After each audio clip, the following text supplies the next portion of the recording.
કુદરતે જે વસ્તુ આપી છે ને એને તમે ગમે તેટલા પૈસા આપો કે ગમે તેટલા રૂપિયા તમે નાખો એને તમે રિપ્લેસ નથી કરી શકતા. ઈશ્વરે જે આપી છે એ ઇરિપ્લેસેબલ વસ્તુ છે. એમ ડૉક્ટર સાહેબને ત્યાં હું આવ્યો ત્યારે મને વ્હીલચેરમાં લઈને આવ્યા હતા અને અત્યારે હાલની તારીખમાં આ ઊભો થઈને હું ચાલું છું. જો આ મારા બંને પગની જો તકલીફો દૂર થઈ ગઈ, આ હું પોતાના શરીર તમને બતાવી શકું છું. બધાને ઓપરેશન અને ઇન્જેક્શન દરેક વસ્તુથી બીક લાગે છે અને લોકો નાસીપાસ થઈ જાય છે. ભલે એ વસ્તુ સારી હોય પણ છતાંય કરતા નથી. કોઈ ચીરફાટ ટાંકા ચીરા વગર એન્જિયોગ્રાફી દ્વારા આપણે ઘૂંટણના દુખાવાને ટ્રીટ કરીએ છીએ.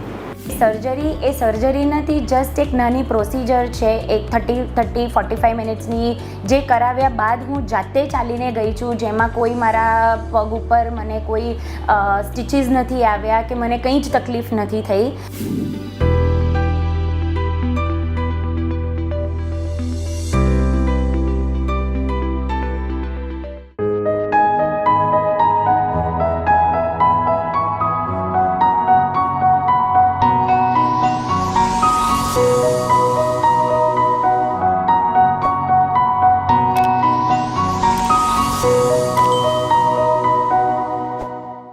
શું તમને પગમાં દુખાવો થાય છે, પગમાં ફૂલેલી નસો દેખાય છે, પગમાં ચાંદું કે ખરજવું થયું છે, તો તમને વેરિકોઝ વેન્સની સમસ્યા હોઈ શકે છે. પહેલાં જે તકલીફ હતી એમાં મારા કાફ પર બહુ જ સોજાઈ જતા હતા. મારા લેગ પર અલગ અલગ ડાર્ક કલરના પેચીસ પડી ગયા હતા અને વોકિંગ કરવામાં કે રૂટીન ઘરનું કામ કરવામાં પણ કે થોડું ડ્રાઈવ વધારે થાય એમાં પણ મને બહુ જ તકલીફ પડતી હતી. છેલ્લા 5-7 વર્ષથી મારા બંને ઘૂંટણોમાં ખૂબ જ તકલીફ થતી હતી. રહેવાતું નહોતું, સીડી ચડાય નહીં, ક્યાંય જવાય નહીં, વ્હીકલ ચલાવાય નહીં. ઘૂંટણના દુખાવા માટે બહુ જ દર્દીઓ આવતા હતા અને એક મનમાં એક મને પણ અફસોસ કે ગિલ્ટી ફીલ થતી હતી કે આમના માટે હું ડૉક્ટર થઈને પણ કશું જ નહોતો કરી શકતો. એમ અલ્ટિમેટલી મારા જ ઘણા સ્વજનોની વાત કરું, મારા જ મધરનું જ્યારે આથી 15 વર્ષ પહેલાં ની રિપ્લેસમેન્ટ ઓપરેશન કરાવ્યું ત્યારે મારા મધર જ ના પડતા કે મોલ મારે નથી કરવું પણ ના છૂટકે કરવું પડ્યું, કારણ કે બીજો કોઈ ઓપ્શન જ પર્યાય જ અવેલેબલ નહોતો. અને જ્યારે અમે આ જાપાનીઝ ટેકનિક વિશે જાણ્યું મેં ને ડૉક્ટર રોઝિલ ગાંધીએ, અને અમે જ્યારે સૌથી પહેલો કેસ કર્યો ત્યારે we are so much excited. આ ટેકનોલોજીની શરૂઆત જાપાનથી થઈ. ડૉક્ટર યુજી ઓકુનો કરીને ઇન્ટરવેન્શનલ રેડિયોલોજિસ્ટ, એમણે 2011થી આ કેસ લેવાના શરૂ કરેલા અને એમનો માઇક્રોસ્કોપિક અભ્યાસ હતો અને કઈ રીતે આ ઘૂંટણના દુખાવાને આ ટેકનોલોજી હેલ્પ કરે છે એ બધો એમનો અભ્યાસ હતો. એમના બધા પેપર્સ, સાયન્ટિફિક પેપર્સ પબ્લિશ થયા 2014માં. એટલે દુનિયાને ખબર પડી. આપણે પહેલો કેસ કર્યો 2020 ઓક્ટોબરમાં અને ત્યારથી કેસ ચાલુ જ છે, આપણે કરતા જ જઈએ છીએ. હવે 2023 સપ્ટેમ્બરની વાત કરીએ તો 700થી વધારે કેસ થઈ ગયા. દર્દીઓ તો આવતા જ હતા કે ઘૂંટણના દુખાવામાં ઓપરેશન નથી કરવું. બધાને ઓપરેશન અને ઇન્જેક્શન દરેક વસ્તુથી બીક લાગે છે અને લોકો નાસીપાસ થઈ જાય છે. ભલે એ વસ્તુ સારી હોય પણ છતાંય કરતા નથી. એટલા માટે આપણે આ ટેકનોલોજી ઇન્ટ્રોડ્યુસ કરી કે જેમાં પ્રોસિજર છે. કોઈ ચીરફાટ ટાંકા ચીરા વગર એન્જિયોગ્રાફી દ્વારા આપણે ઘૂંટણના દુખાવાને ટ્રીટ કરીએ છીએ. કુદરતે જે વસ્તુ આપી છે ને એને તમે ગમે તેટલા પૈસા આપો કે ગમે તેટલા રૂપિયા તમે નાખો એને તમે રિપ્લેસ નથી કરી શકતા. ઈશ્વરે જે આપી છે એ ઇરિપ્લેસેબલ વસ્તુ છે. એમ અને મનુષ્ય બનાવે છે એની એક્સપાયરી ડેટ હોય છે. કોઈ પણ વસ્તુની એક્સપાયરી ડેટ હોય, કુદરતે બનાવેલી વસ્તુની કોઈ એક્સપાયરી ડેટ હોતી નથી. એટલે જ્યાં સુધી આપણે કુદરતી વસ્તુ સાચવી રાખીએ, એ થીમ સાથે જઈએ છીએ તો આપણા માટે, આપણા શરીર માટે એ બહુ જ ફાયદાકારક છે.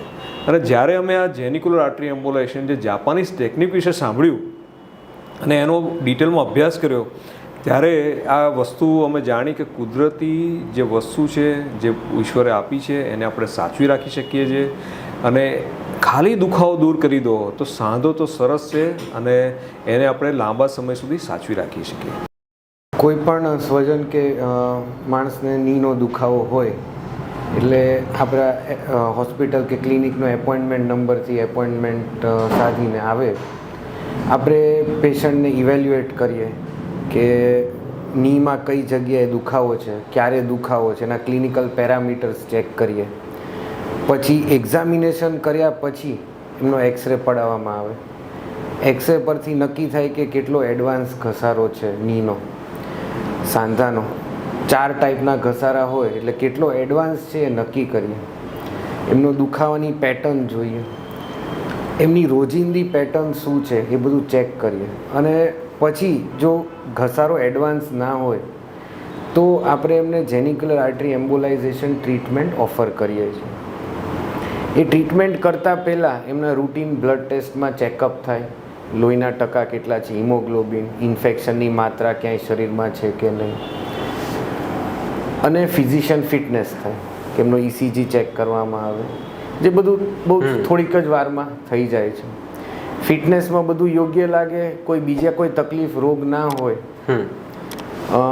બધા બ્લડ પેરામીટર્સ નોર્મલ હોય તો જેનિક્યુલર આર્ટરી એમ્બોલાઇઝેશન પ્રોસિજર માટે આગળ વધીએ છીએ. એ પ્રોસિજરમાં સવારે એડમિટ થવાનું, ભૂખ્યા પેટે આવવાનું. કરીએ છીએ આપણે લોકલ એનેસ્થેશિયામાં, બેહોશ કે એવું કંઈ કરતા નથી દર્દીને, ખાલી એટલો ભાગ બહેરો કરી દઈએ છીએ સાથળનો. સાથળના ભાગથી એન્જિયોગ્રાફી કરીએ જોઈન્ટની, સાંધાની.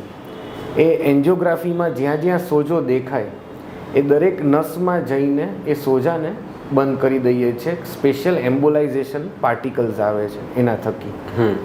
એટલે ખાલી એક સોયમાંથી કેથેટર નાખીએ અને એમાંથી આ ટ્રીટમેન્ટ થાય છે એન્જિયોગ્રાફીથી. કોઈ ટાંકો, ચીરો, ચીરફાડ એવું કશું નથી. એટલે 1 મિલીમીટરના કાણાથી આપણે આ કરીએ છીએ, સાથળમાં કાણું પાણી, જેને રૂજ આવતા 8 કલાક થાય. એટલે દર્દીની જો ટ્રીટમેન્ટ સવારે કરી હોય તો સાંજના દર્દી રૂટીન ચાલી શકે અને બધું રૂટીન કરી શકે. મેડિક્લેમ હોય તો પેશન્ટને 24 કલાક કેશલેસ માટે ને બધા માટે 24 કલાક રાખતા હોઈએ છીએ. નહીંતર આ પ્રોસિજર સવારથી સાંજ સુધીની છે. ઓસ્ટિયો આર્થરાઇટિસ એટલે કે ની જોઈન્ટનો ઘસારો, એમાં ગાદી પતલી થતી જાય છે ધીમે ધીમે. એડવાન્સ સ્ટેજ એટલે કે લાસ્ટ સ્ટેજમાં ગાદી જતી રહી હોય છે, એબસન્ટ હોય છે, આખી ઘસાઈ ગઈ હોય છે. આપણે ગાદીને કંઈ કરી શકતા નથી. ઇન્જેક્શન નાખી શકીએ જેમાં વિસ્કસ મટીરિયલ હોય અને એ ગાદીને સપોર્ટ કરે.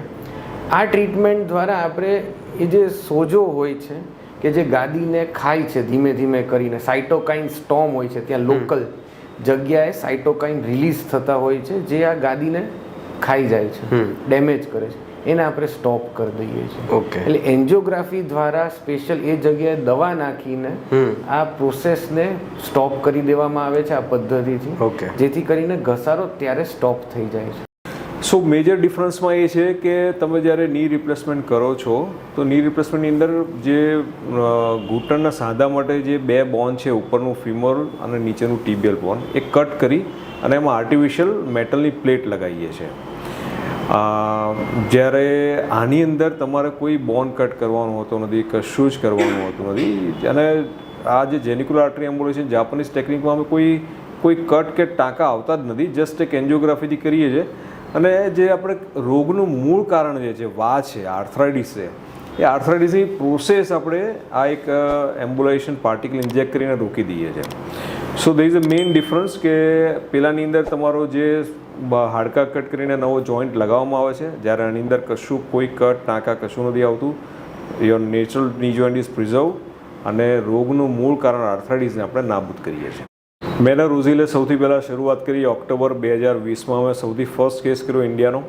અને એ પછી અત્યારે જ્યારે આપણે 2023માં લગભગ આ સપ્ટેમ્બર મહિનામાં આ વાતચીત ચાલી રહી ત્યારે 700થી વધારે ની જોઈન્ટના આ પ્રોસીજર્સ કરેલી છે ઘણા બધી જગ્યાથી. કે એવું નહીં કે ખાલી અમદાવાદ હોય કે ગુજરાત હોય, પણ we have seen the patients, we have done many procedures from અમેરિકાના ઘણા પેશન્ટ, યુએસએના હોય, યુએઈના હોય, બાંગ્લાદેશ, શ્રીલંકા, ઇન્ડિયામાંથી પણ ક્યાં ખૂણે ખૂણેથી, નોર્થ ઇન્ડિયામાંથી, સાઉથ ઇન્ડિયામાંથી ઘણી જગ્યાએથી બધા પેશન્ટ્સ આવ્યા હોય. અમે બધા પ્રોસિજર કરી હોય અને they are very happy after the procedures. અને મોટાભાગનાને ની રિપ્લેસમેન્ટની પ્રોસિજર્સ જે ઓપરેશન્સ કરાવવું નથી હોતું, ઓપરેશનથી એક ડર લાગતો હોય છે, અને એમના માટે આ પ્રોસિજર તો ખરેખર વરદાનરૂપ છે. આ જેને શંકા હોય કે બહુ ડર હોય એના માટે અમારા ઓનલાઈન વિડીયોઝ પ્રોસિજરના અને અવેરનેસ માટેના ઓનલાઈન વિડીયોઝ અને બધું થિયરેટિકલ ને બ્રોશર્સ ને બધું છે એ લોકો એ વાંચી શકે અને વાંચીને એ લોકો જોઈ શકશે. અમારા જેટલું નોલેજ એમને આવી જશે કે આમાં કંઈ ઓપરેશન નથી.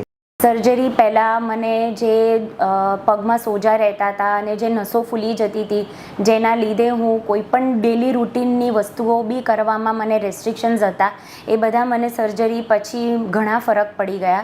અને સર્જરી એ સર્જરી નથી, જસ્ટ એક નાની પ્રોસિજર છે, એક 45 મિનિટ્સની, જે કરાવ્યા બાદ હું જાતે ચાલીને ગઈ છું, જેમાં કોઈ મારા પગ ઉપર મને કોઈ સ્ટિચીસ નથી આવ્યા કે મને કંઈ જ તકલીફ નથી થઈ. વેરી નેક્સ્ટ ડેથી હું મારું બધું જ રૂટીન કરતી હતી. સેકન્ડ ડેથી તો મેં કાર પણ ડ્રાઈવ કરી છે. હવે બધું ઘણું નોર્મલ થવા લાગ્યું છે. જસ્ટ 1.5 મહિના, પ્રોસિજરના 1.5 મહિનામાં જ મને આટલો ફરક પડી ગયો છે. ડૉક્ટર સાહેબને ત્યાં હું આવ્યો ત્યારે મને વ્હીલચેરમાં લઈને આવ્યા હતા અને અત્યારે હાલની તારીખમાં આ ઊભો થઈને હું ચાલું છું. જો આ મારા બંને પગો હું હલાવી શકું છું. કહેતા હોય તો હું સીડીઓ ચડી જાઉં, પાવાગઢ જઈ શકું છું, ચોટીલા જઈ શકું છું, ગિરનાર ચડી શકું છું. એ રીતના મારા બંને પગની જો તકલીફો દૂર થઈ ગઈ. આ હું પોતાના શરીર તમને બતાવી શકું છું કે આ રીતની મારી જાપાની ટેકનોલોજીથી મારી આ તકલીફો દૂર કરી છે. બેન્કર સાહેબનો ખૂબ ખૂબ મારી ઉપર આભાર છે અને મને નવું જીવન આપ્યું, એને મને ખૂબ ધન્યવાદ છે ડૉક્ટર સાહેબને. અમારું એક તો ગૂગલ પર તમે જોશો તો બેન્કર્સ વાસ્ક્યુલર હોસ્પિટલ એ તમે ગૂગલ મેપમાં ઇઝીલી અવેલેબલ છે. વેન એવર યુ કમ, અમારી હોસ્પિટલ છે અહીંયા સેટેલાઇટમાં પ્રહલાદનગર એરિયામાં અમદાવાદમાં છે, એટલે તમે નેટ પર સર્ચ કરીને પણ આવી શકશો. ગૂગલ મેપમાંથી પણ તમને આ બધું મળી જશે. અને these Prahladnagar area, satellite area is very known area, એટલે ત્યાં ઉતરી ત્યાંથી તમારે અમારી હોસ્પિટલ આવવું એ જસ્ટ 2 મિનિટનો વોકિંગ ડિસ્ટન્સ છે. આમાં આવશો.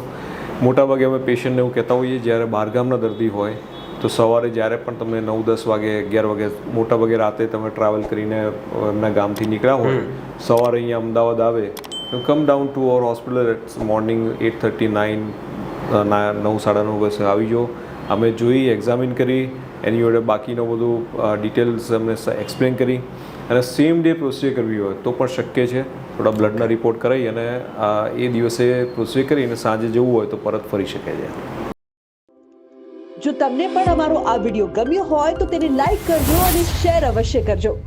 જલ્દી મળીશું એક નવી જાણકારીની સાથે.